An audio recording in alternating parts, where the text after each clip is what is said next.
ఆఫీసులో ఉదయం నుంచి ఒక వింత టెన్షన్ కనిపిస్తుంది. ఋషి తన క్యాబిన్‌లో కూర్చుని ఫైల్స్‌లో మునిగిపోయాడు. సూర్య నెమ్మదిగా లోపలికి వచ్చి ఎదురుగా నిలబడ్డాడు. నెక్స్ట్ ప్రాజెక్ట్ ఫైనల్ చెయ్యాలి అని చెప్పాడు. ఋషి కాసేపు మౌనంగా ఉండి తలెత్తి చూశాడు. హాసిని ఈ ప్రాజెక్ట్‌లో ఉండదు అన్నాడు. సూర్య కంగారు పడ్డాడు కానీ ఏమీ అడగలేదు. ఇతర టీం హ్యాండిల్ చేస్తుంది అన్నాడు ఋషి. ఆ మాటల్లో ఒక కఠినత్వం ఉంది. అతను ఫైలు మూసి సైడుకు నెట్టేశాడు. మీటింగ్ సెట్ చేయి అన్నాడు చిన్నగా. సూర్య తలూపి బయటకు వెళ్ళిపోయాడు. క్యాబిన్‌లో మళ్ళీ నిశ్శబ్దం పెరిగింది. బయట ఈ వార్త హాసినికి చేరింది. ఆమె కాసేపు ఏమీ అర్థం కాలేదు. అలాగే నిలబడి ఉంది. నేనేం తప్పు చేశాను అనే ప్రశ్న తలలో తిరుగుతుంది. ఆమె అడగాలనుకుంది కానీ ఆగిపోయింది. చుట్టూ ఉన్నవాళ్ళు చూసేలా అనిపించింది.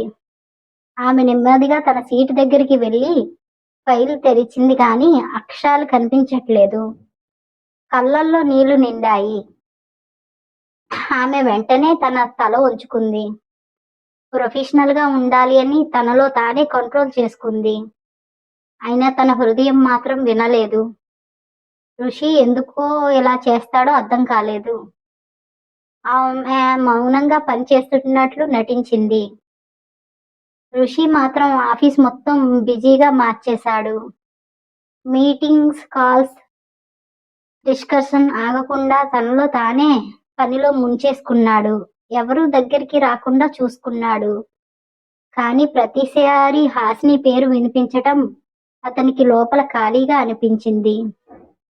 ఒక్కసారి తనను చూసి చూడనట్టు మొహం తిప్పుకున్నాడు. అతను మరింత పనిలోకి వెళ్ళిపోయాడు. అలా రోజు మొత్తం గడిచిపోయింది. రాత్రి అయ్యేసరికి ఆఫీస్ ఖాళీ అయిపోయింది. అతను ల్యాప్టాప్ మూసి కుర్చీలో వెనక్కి వాలాడు. తల నొప్పి మొదలయ్యింది. ఏదో మిస్సింగ్ అనిపించింది. ఎందుకో తెలియదు గాని ఒక అసహనం. తన డ్రా ఓపెన్ చేశాడు. పాత ఫైళ్లు బయటకు తీశాడు. ఏదో వెతుకుతున్నట్టు తిరిగేశాడు. ఒక ఫైల్ మీద ఆగిపోయాడు. అది నెమ్మదిగా ఓపెన్ చేశాడు. లోపలున్న పేపర్స్ మధ్యన ఒక ఫోటో జారింది. ఆ ఫోటో నేలపై పడింది. ఋషి ఆ ఫోటో తీసుకుని చూశాడు. ఆ ఫోటోలో ఉన్న ముఖం అతనికి పరిచయమే. ఎన్నో ఏళ్ల తర్వాత కనిపించినట్లు అనిపించింది. ఒక్క క్షణం అతని చూపు అక్కడే ఆగిపోయింది. గుండె కూడా ఒక్కసారి వేగంగా కొట్టుకుంది. ఏమిటో అర్థం కాకపోయినా లోపల కలవరం మొదలైంది.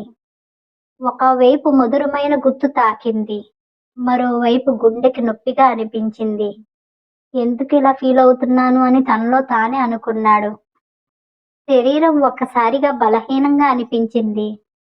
అతను నెమ్మదిగా కుర్చీలో కూర్చున్నాడు.